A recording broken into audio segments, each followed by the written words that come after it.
Good afternoon. It's Friday, the 8th of July, 2022, just after 1 o'clock. Welcome to UK Column News. Your host today, Mike Robinson, myself, Brian Gerrish. We're delighted to be joined by Vanessa Beeley and Mark Anderson from the US of A, and our own nursing correspondent, Debbie Evans. We'll get straight on just mentioning the assassination this morning of Shinzo Abe, the former Japanese Prime Minister. Apparently it was a Navy guy, a veteran of the Japanese Navy that has carried this out. There is very strict gun control in Japan at the moment, so this was apparently a homemade weapon of some kind with 2 barrels. The police did catch the person involved. So not much more to say on it at this point. This tweet here saying that former Prime Minister Shinzo Abe was injured in an apparent gun attack. But of course, he subsequently passed away because he'd been shot in the chest. And really, it was pretty unsurvivable, it seems. Yeah, and what caused this, we don't know. But of course, we've got another rise in, it would appear, in shootings around the world, which inflame the whole system. So we will see if we can find out some more information on that particular event.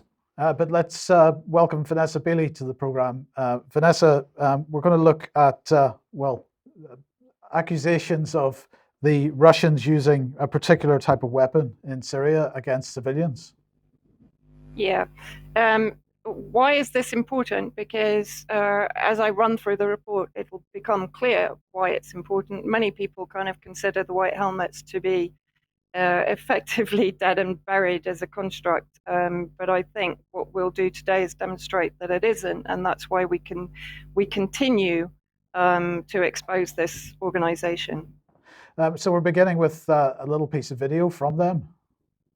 Yeah, this video was put out in May in collaboration with a report that they produced. So May this year, making the claim that Russian Krasnopol missiles are being used, guided missiles. Now, note the use of the word missiles, not in this particular meme, but if we go to the video, I just want people to view this in the sense that this is supposed to be a professional military report that is going to be presented to bodies like the UN, the UK Foreign Office, the United States Department, the EU governments that are funding the White Helmets, to demonstrate that the Russians are using these long-range guided missiles, as is cited in many of the tweets and accompanying reports, against civilians. And of course, this is the main claim. There is no mention of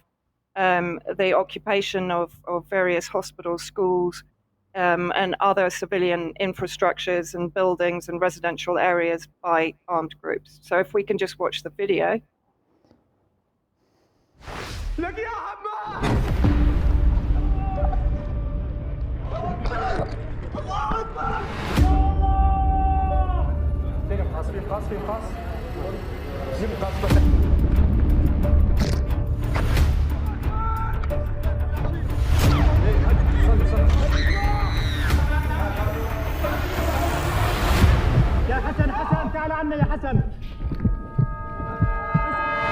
footage captured here shows the lethal and destructive capacity of a new kind of weapon never before seen in the past decade of the Syrian conflict.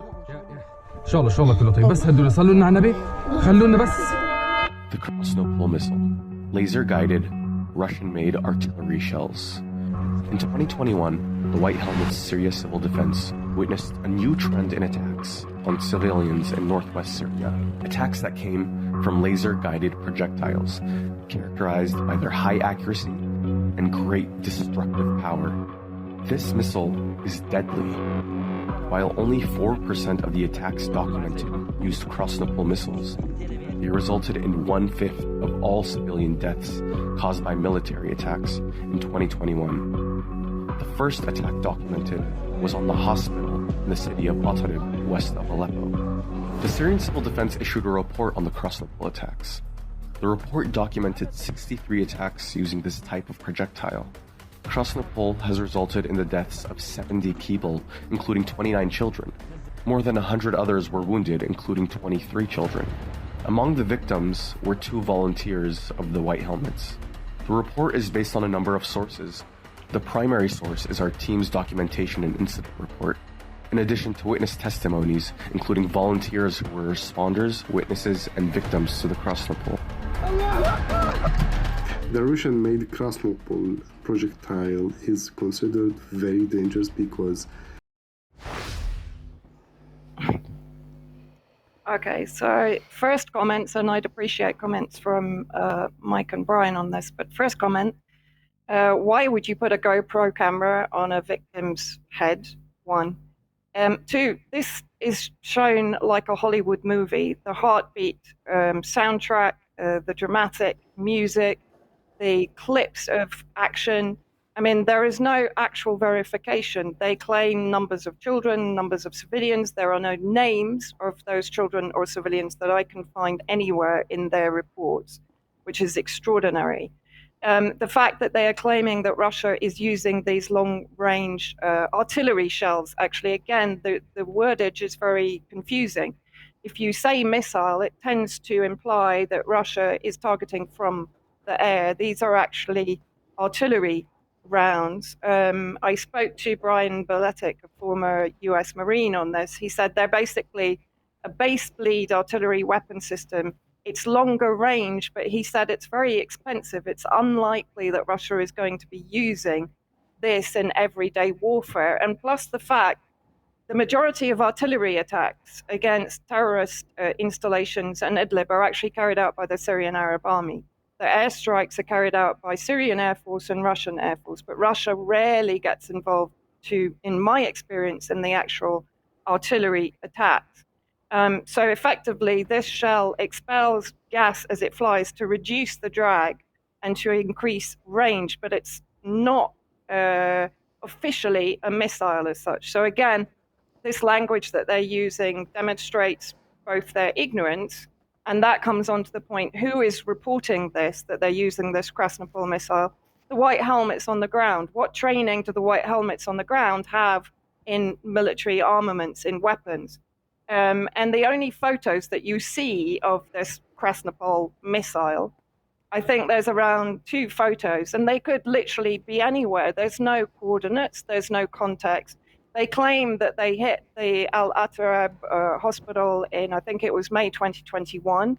This was another underground hospital. In every area that's been liberated, what have I seen? I've seen that the so-called underground hospitals are in reality terrorist military headquarters. So this is a legitimate target. The entire area was reinforced and screened against attack. That's not a hospital. That's a military headquarters and ammunition store, potentially. So, you know, I think it's highly questionable so far, and will continue. Yeah, thoughts? Well, I got a number of thoughts, but first a question, Vanessa. When did this film clip come out? I take it appeared fairly recently. Yeah, this came out a couple of months ago in May 2022. The report started in around May 2021, the first report being from Syrian American Medical Society about the alleged targeting of the Al-Atarab hospital in Idlib by this missile. Right, okay. Sorry, shell. I've just said it. Okay, well, my immediate comment is that, there's a lot of terms being used there, but the base bleed technology to enable an ordinary artillery round to go further is quite old technology. All it does is extends the flight of a normal shell. Exactly. But then we've got mention of laser guided, where we're talking about effectively steerable shells. That is another level of technology. But what my mind is saying to me, it's really interesting, this has come out in the middle of the Ukraine war, because of course, in Ukraine, what are the Ukrainian forces doing? They're hiding amongst civilians, they're using schools, they've even used medical facilities as bases. And what are the Russians to do? If they're going to try and hit those bases, they're going to use what they regard as accurate munitions, so that you're not causing collateral damage.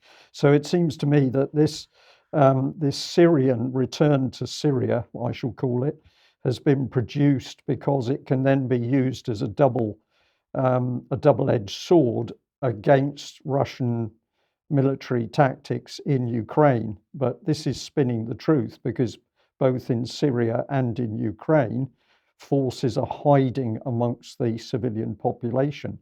And the only way you can deal with that is to use accurate munitions to target them. The other interesting thing, Brian, and you might concur or disagree with this, when I spoke to Brian, he said, but these missiles actually need someone on the ground as a spotter to guide the missile in, or a drone as a guidance mechanism. So that's also quite interesting, because if they are being guided in, who's guiding them in on the ground in Syria, for one? Interesting also that you made the correlation with Ukraine, and I'll show that again later on.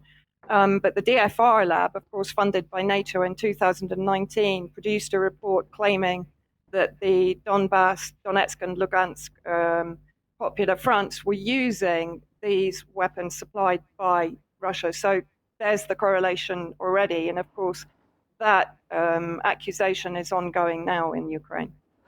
Okay, well, look, let's move our way through some of these graphics that you've got here, Vanessa. So first of all, in 2021, the White Helmets documented 63 attacks using this weapon, the first recorded use of the weapon in Syria, 70 people killed and so on. So that's more or less what we've been talking about. Yeah. I mean, this is just propaganda. Yeah, exactly. The entire report is propaganda. The images within the report, I mean, this is the leading photograph, is of course a white helmet being helped into the ambulance, having supposedly been targeted by a Krasnopol shell.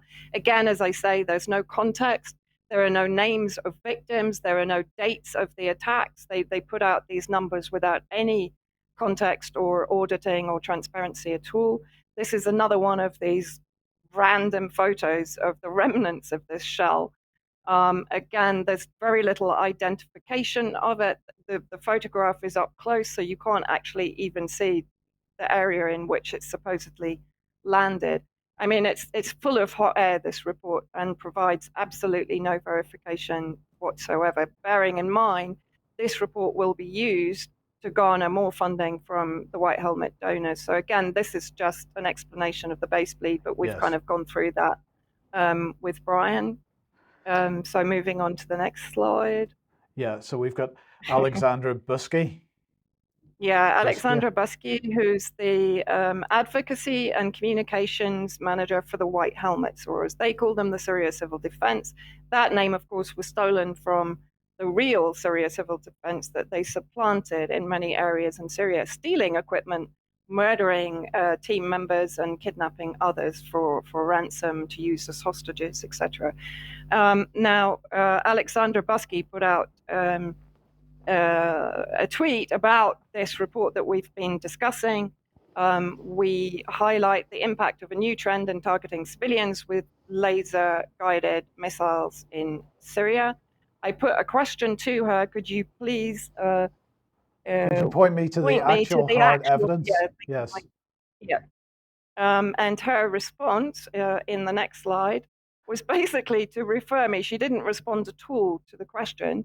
She merely reiterated that it comes from eyewitnesses. Well, effectively, that's open source information, so it's unverified, and those people are not experts in what they're looking at, right?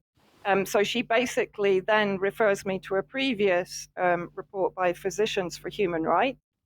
And I pointed out that SAMS and all of these various NGOs were effectively supporting the terrorist groups in Idlib and previously in other areas that the terrorists controlled in Syria. Now, one of the reasons that I believe that this report is also being raised again now is because, of course, the UN Security Council is currently discussing the vote to keep the so-called humanitarian border crossing open at Bab al-Hawa. In reality, they were supposed to have the vote on Thursday. There was too much disagreement for there to be a consensus, so the meeting is scheduled now for Friday, and I believe the vote for Saturday. because Russia is effectively saying they don't want it kept open for longer than another 6 months. Bab al-Hawar is effectively al-Qaeda's trading post. All of the so-called humanitarian aid, weapons, equipment, vehicles, etc., that enter Syria through Bab al-Hawar are seized by al-Qaeda and are then either traded or sold to or given to civilians at extortionate rates in order to maintain revenue for al-Qaeda. And Bab al-Hawar is always the meeting place for US and UK officials when they meet up with the White Helmets. So that suggests that the White Helmets, again, are working in full collaboration with al-Qaeda. Now, Ismail al-Abdullah, who previously was a White Helmet embedded in East Aleppo and working very closely with the armed groups dominated by al-Qaeda, is, on his account, you'll notice there he's displaying a Ukrainian flag, as are the majority of the White Helmets. He is also mentioning the fact that, if you move on to the next slide, that Russia and Syria have a history of targeting UN aid convoys and medical centers. Now, the medical centers we know to be White Helmet centers. We know White Helmets are working in collaboration with armed groups dominated by al-Qaeda, and they are carrying weapons and they are committing war crimes inside Syria. Now, one thing that I wanted to point out, Alexandra Busky, just to demonstrate her ignorance about Syria, she has, to my knowledge, never entered Syria, so she's never come in to actually take an alternative view on what's happening. And of course, remember, the White Helmets sell themselves as being neutral and impartial. And yet here you see her basically talking about a bombed out fire engine. She has accepted the White Helmet version of what happened.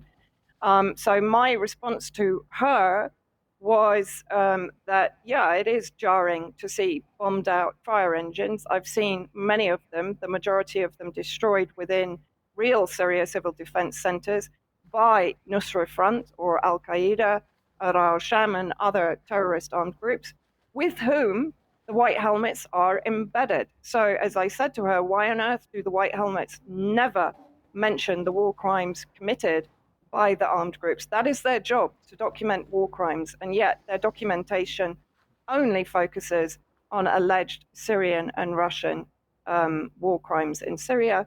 Now, why does this tie into Ukraine?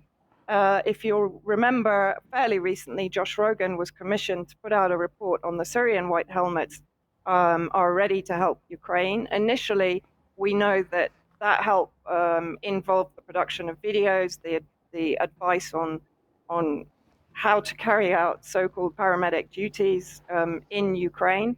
Now, one thing I will point out here, we know that the White Helmets are effectively a multi-pronged funding operation. At another point, we'll get into the whole system of funding for the White Helmets.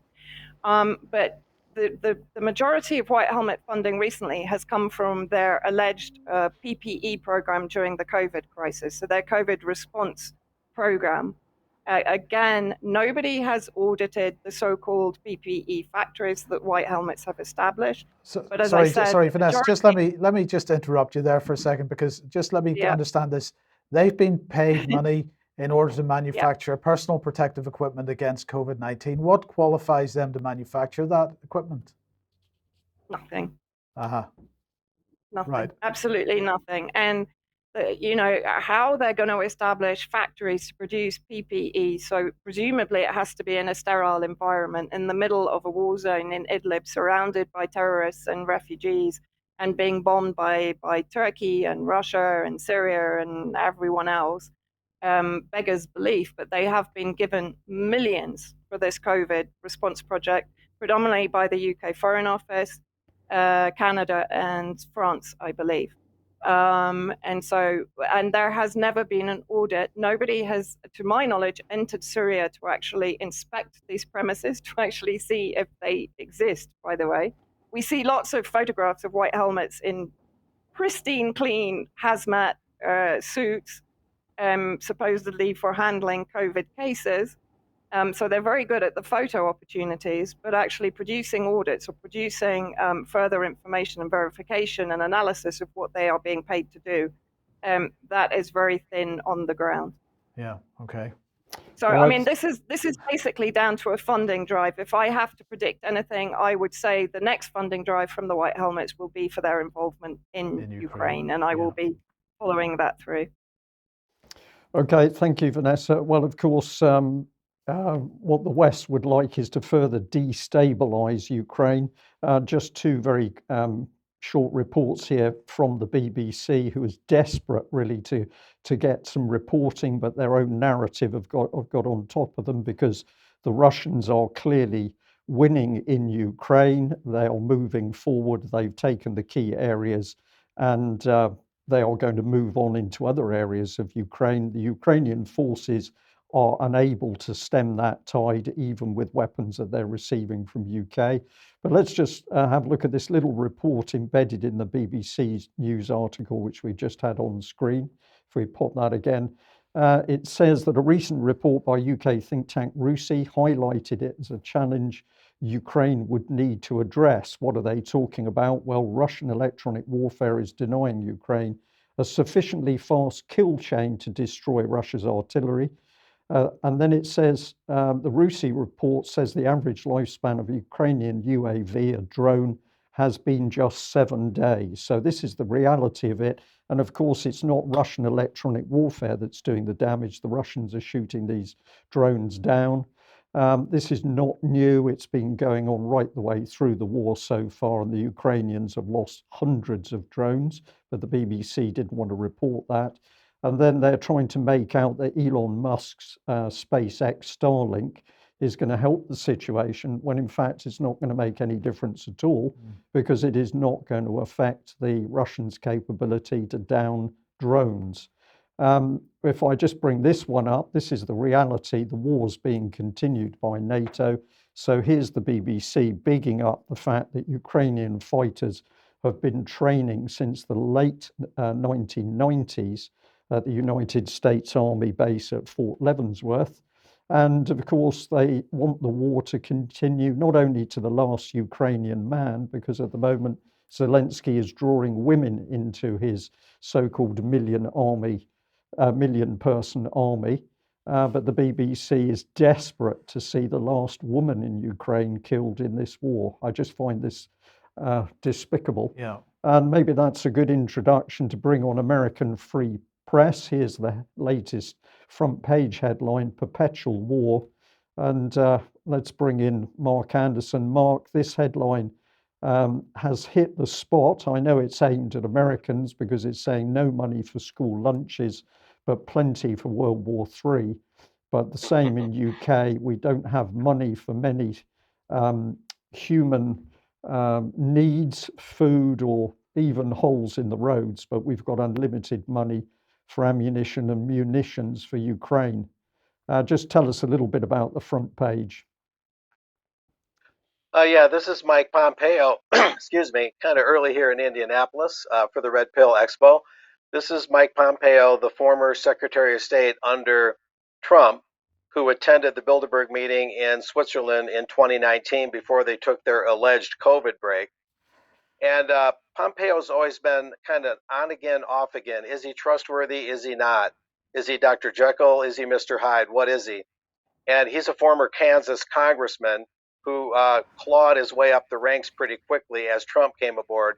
At any rate, he gave a speech to the Bilderberg-connected Hudson Institute, among other think tanks, and basically is saying, and I didn't write this story, so I'm not intimately familiar with all of it, but he's basically saying that the U.S.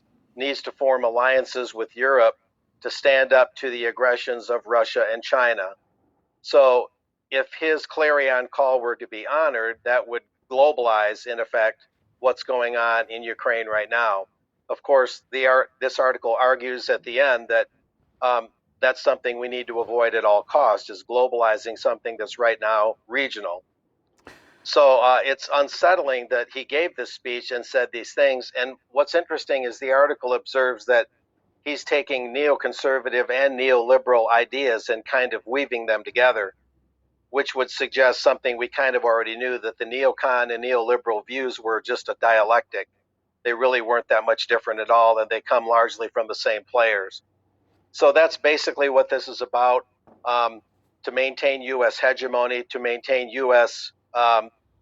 Directorship, if you will, over the world, and stand up to China. Well, if we really wanted to stand up to China, we would have stopped aiding them long ago through huge trade deficits that the U.S. suffered that gave China a huge financial advantage with which they built their military. So the trade regime helped build the Chinese military, and now they're trying to resist it in terms of the U.S. Strategic outlook. So Mark, that's some comment on that.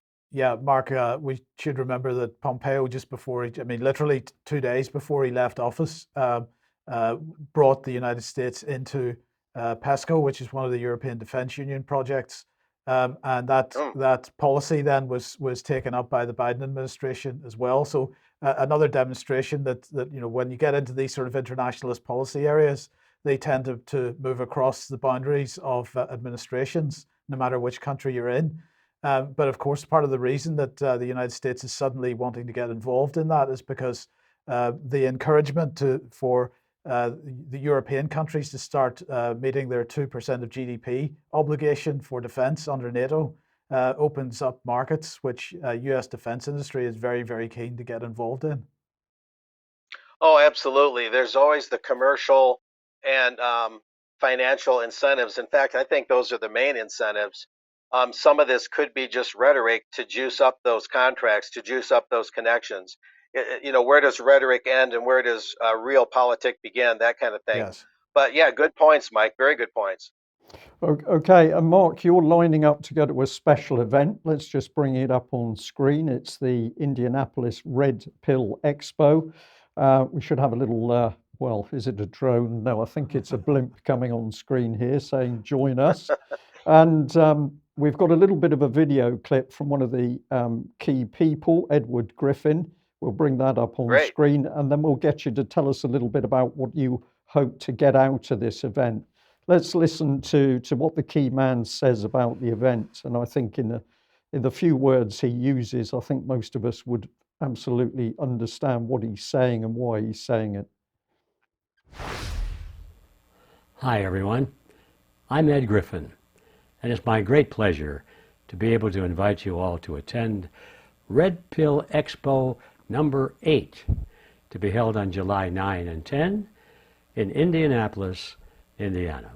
Now, for those who are not familiar with what the Red Pill is all about, I think the best way to explain it is to look at the top of this page and read carefully and think about the motto and the slogan beneath it. The motto is, because you know something is wrong. And the slogan is, learn how the world really works. And that pretty much summarizes the purpose and the meaning of Red Pill Expo.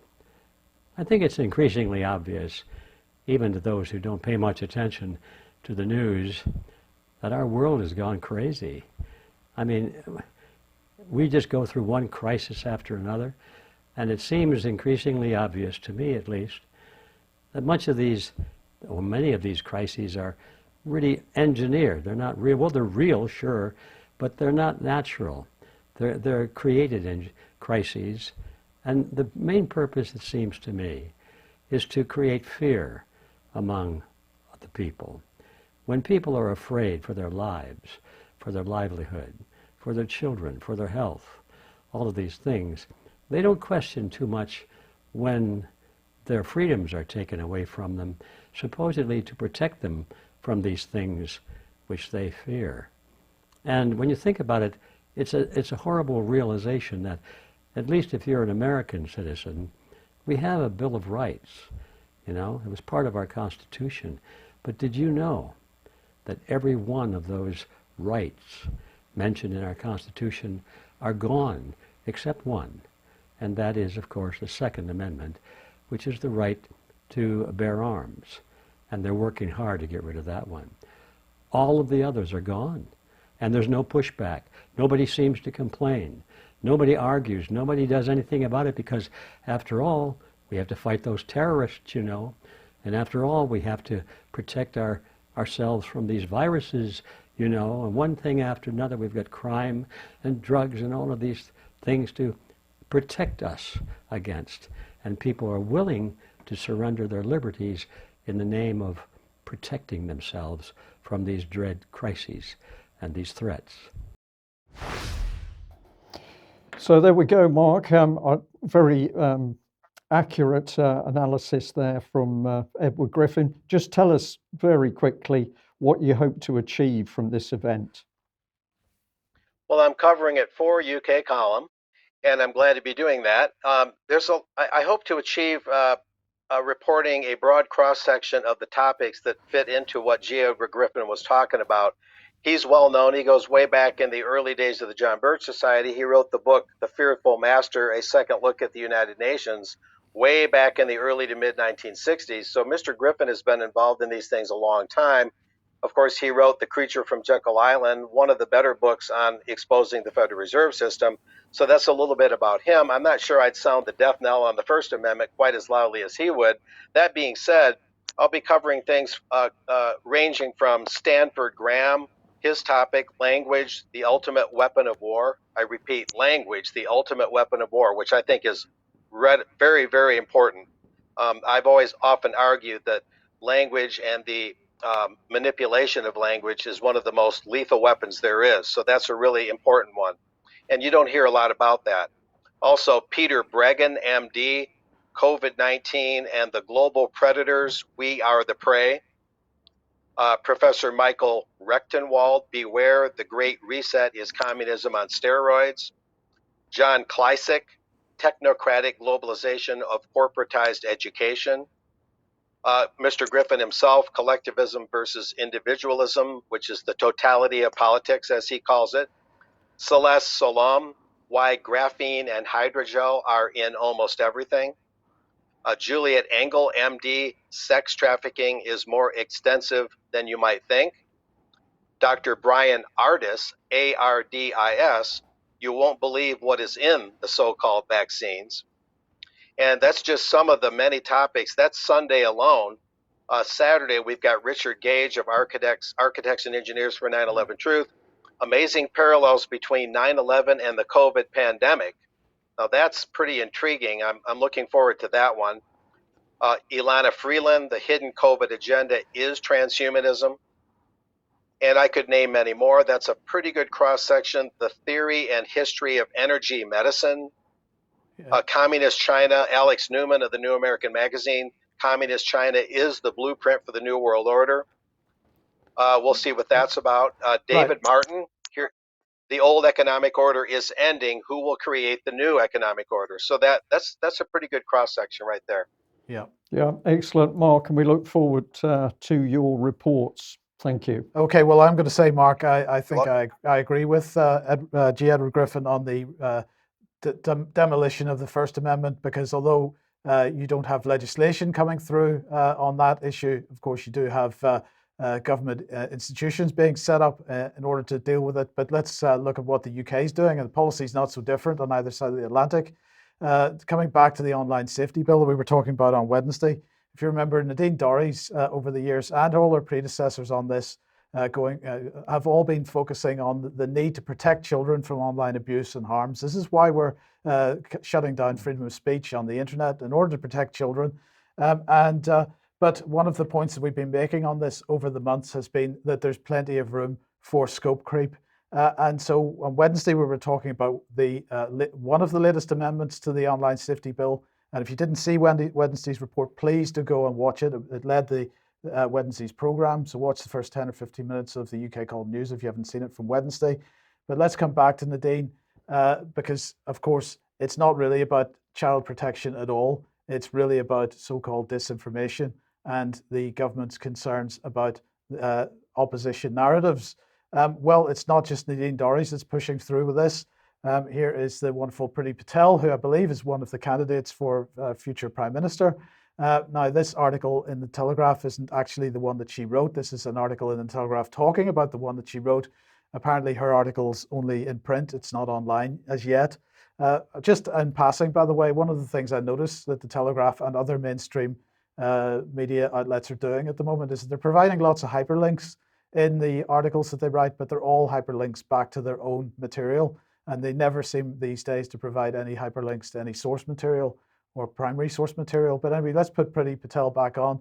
The headline here was Priti Patel to stop tech giants intentionally blinding themselves to child abuse. So the child abuse narrative continues.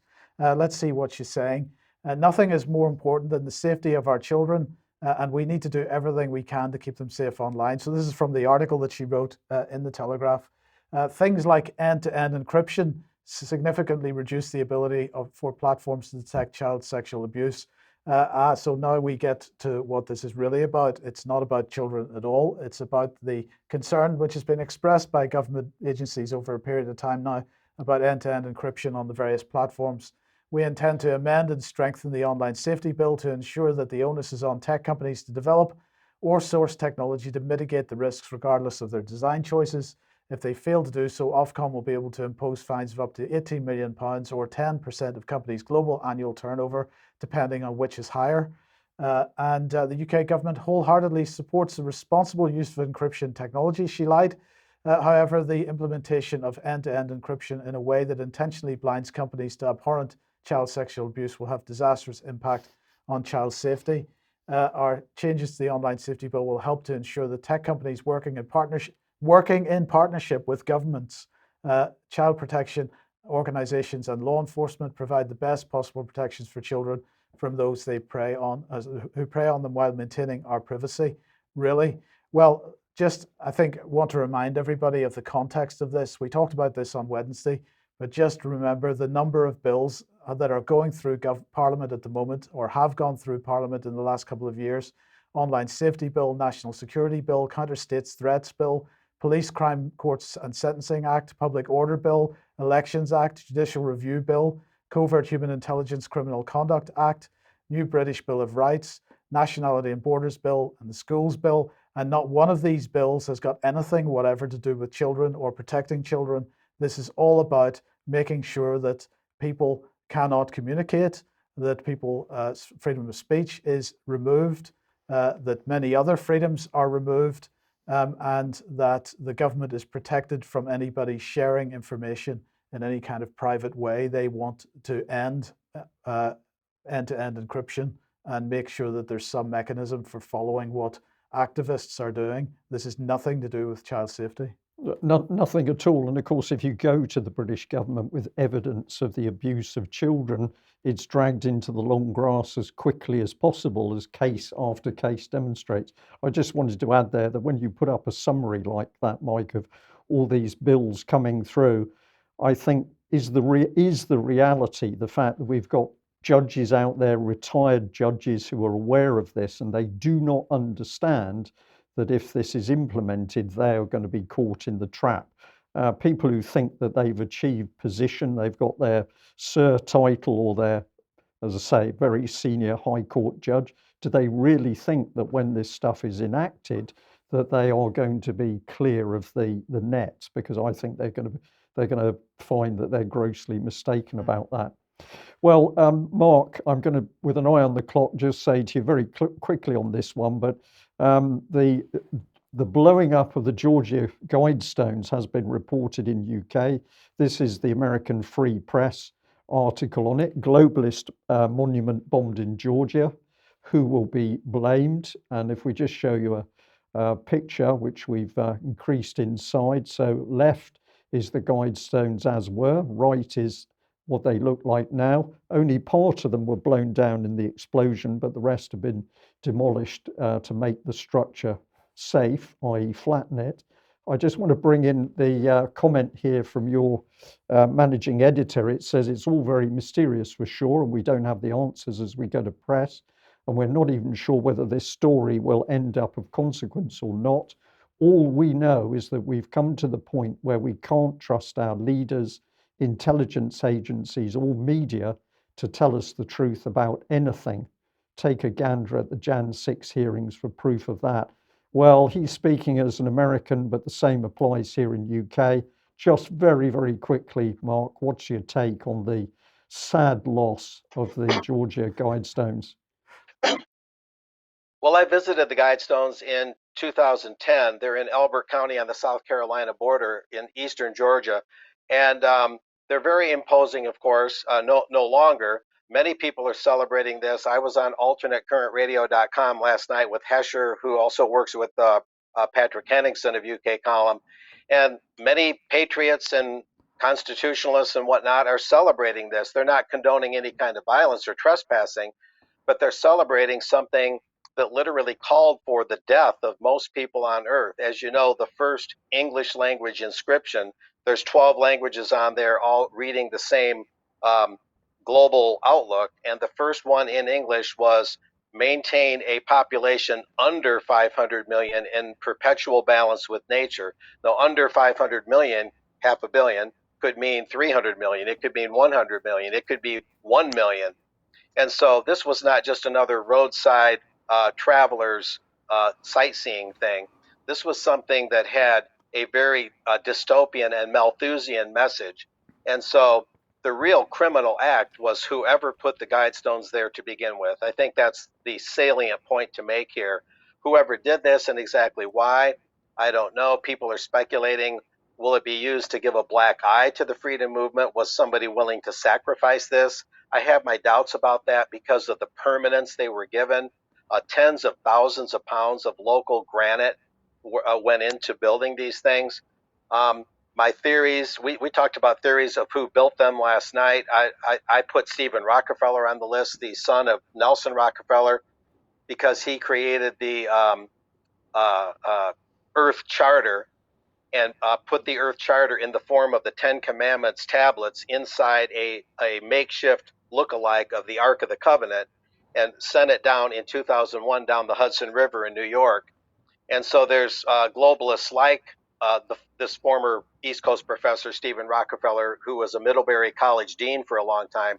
There's people like him. People have suspected Ted Turner and others, possibly the Gates family, because Bill Gates' father was in Planned Parenthood, and the abortion industry arguably could be connected maybe to that declaration to reduce the population by well over 6 billion. So much could be said. I know time is a little tight, but it's just one of those things that's being celebrated, although most people don't condone, using violence. But we'll see how the mystery unfolds in the days and weeks ahead. So pretty interesting. Going into the Red Pill Conference, this is going to be talked about a lot.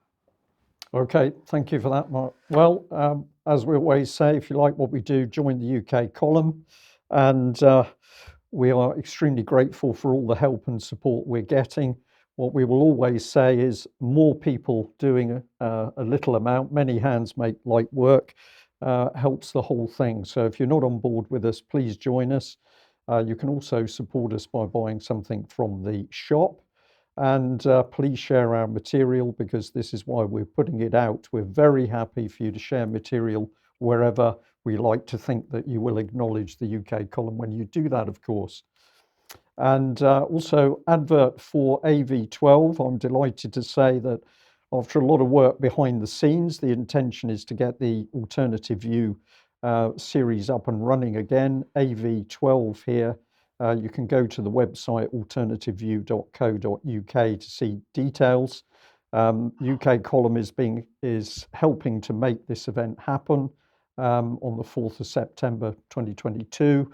I will also be helping with that, and we hope that this will be a great kickstart episode to getting the Alternative View back live again. Yeah, back live again. Yes. And also, of course, we wish to make a proper tribute to Ian Crane and all his good work.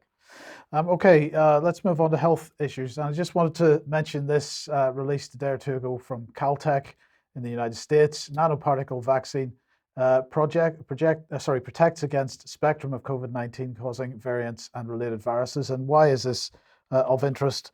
Well, they're talking about, of course, taking the COVID-19 vaccines using the spike protein as the active agent. But in this case, they're taking spike protein material from 8 separate so-called viruses and putting them in one vaccine, because let's face it, one spike protein isn't toxic enough. We need to have 8 in one shot. So there you go. That's on the way. And of course, it's very exciting for these people. I can't really say any more than that. I just want to say what could possibly go wrong, Mike, because we say many times, So let's bring Debbie Evans on screen. And Debbie, what's your thought about this? We can just sort of make these wonder vaccinations, which are going to be able to cure us of anything. It could be cancer, it could be something else, but they know no bounds with their medical excellence. They certainly don't. And it seems we give one mRNA injection to cause lots of other problems in order to give multiple mRNA injections. And as we know, and as we'll come on in this news and in further news, mRNA is the way to go. And this is what we're seeing. Moderna are just about to set up in the UK. So it's mRNA all the way. Okay. Right, thank you for that. Well, of course, you wanted today to get onto the subject of the NHS, and of course, there's still a lot of passion for the NHS in UK. People absolutely believe in it. They believe in the people, excuse me, who are working in the NHS. But you know only too well, excuse me, the future for the NHS is looking, well, not too bright. And this is one of the first things that many people are simply not aware of, is that as we see trouble and retraction in the NHS system in UK, the NHS is in fact going international. What are they doing here?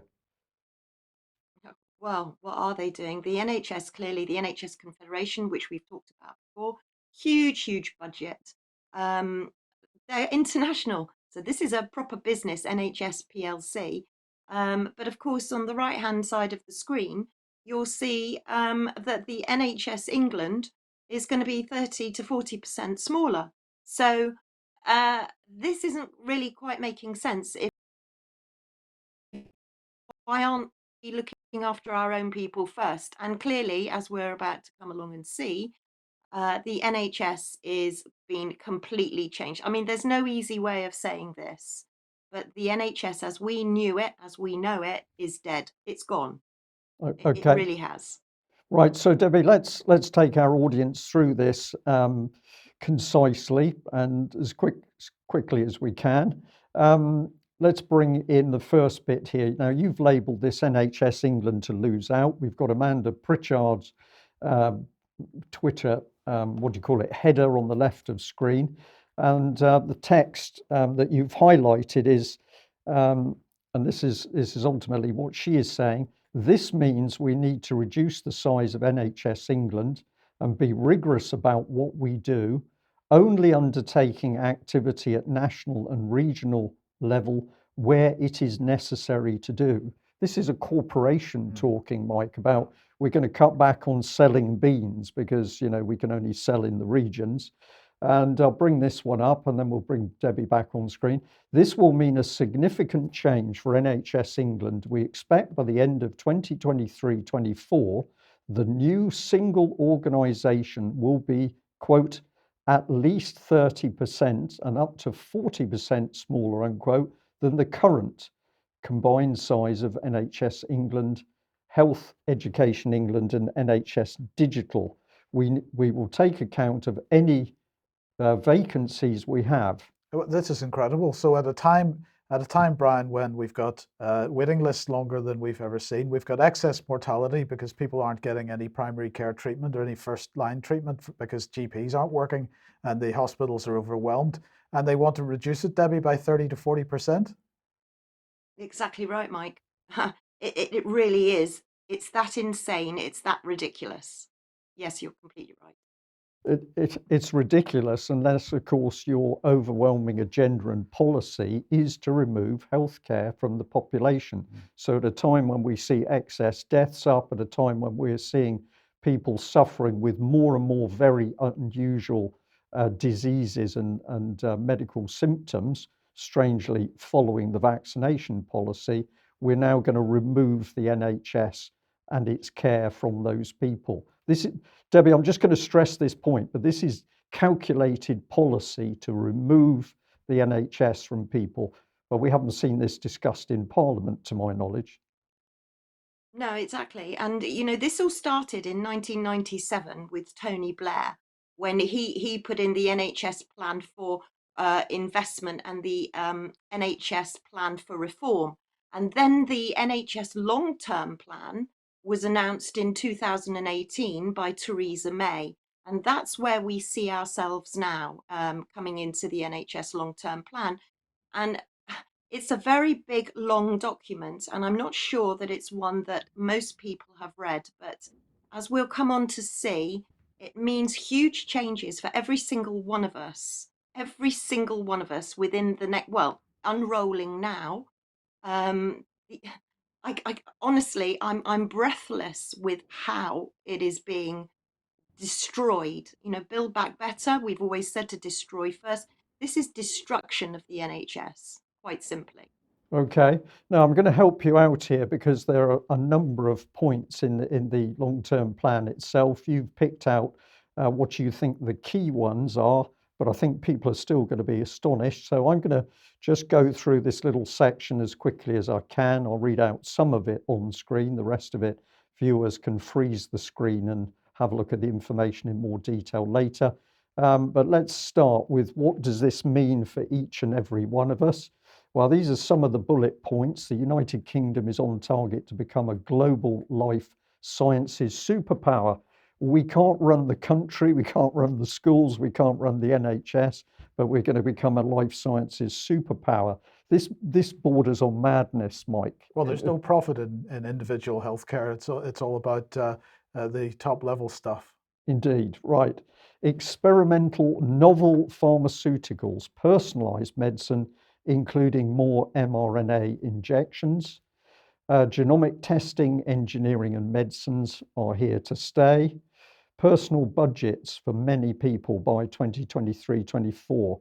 So that is an absolute key point where we're seeing a complete change in so-called the health system.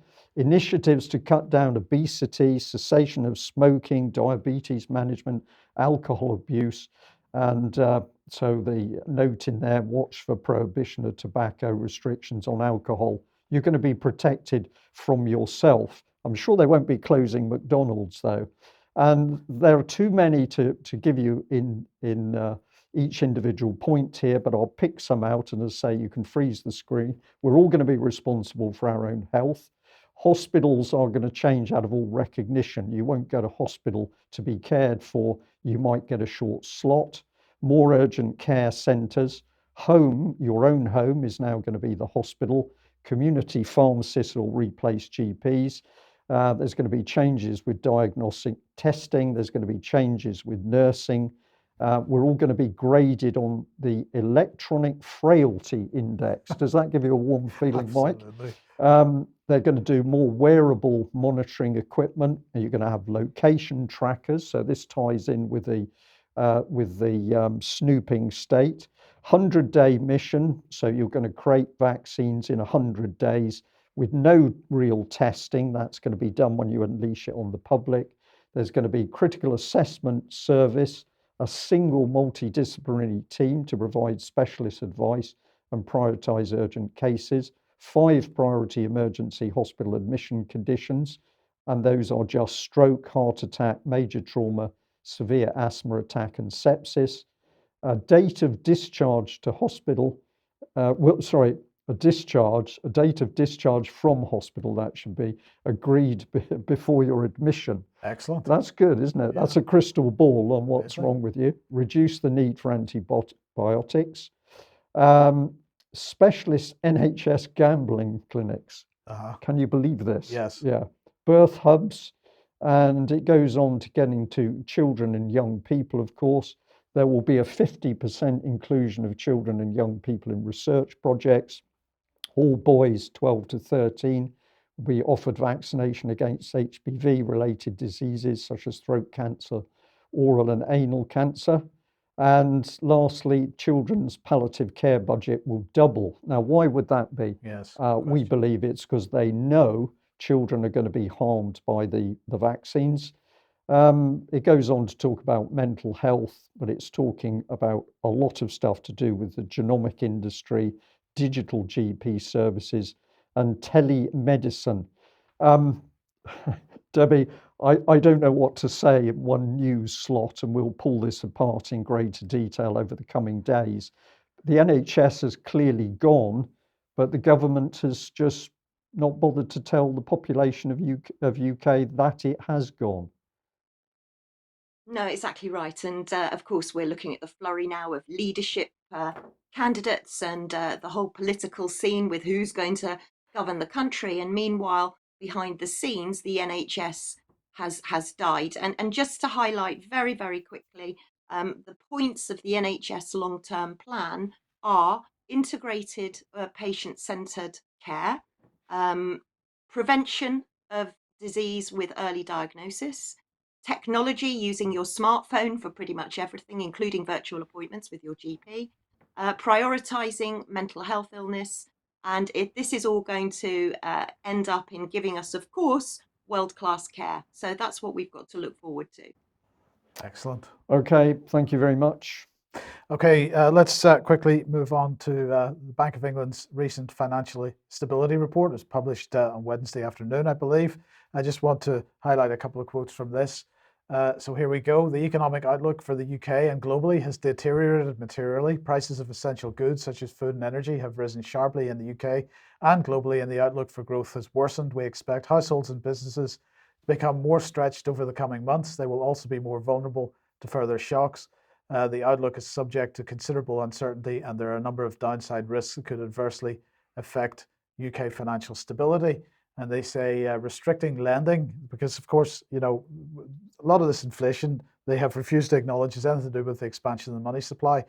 So we've got to make sure that we don't restrict lending, because that would be counterproductive, Brian. So here we go. Restricting lending solely to defend capital ratios or capital buffers would be counterproductive and could prevent credit-worthy businesses and households from accessing funding. So let's keep expanding that debt bubble as rapidly as we possibly can. That's what we're going to do. But look, no matter what they publish in these kinds of reports, we've got to come back to Mark Carney and remind ourselves what it is that is going that we're witnessing at the moment. We will not get to net zero, he said in 2019. It requires, in a niche, it requires a whole economy transition, and we're witnessing that whole economy transition.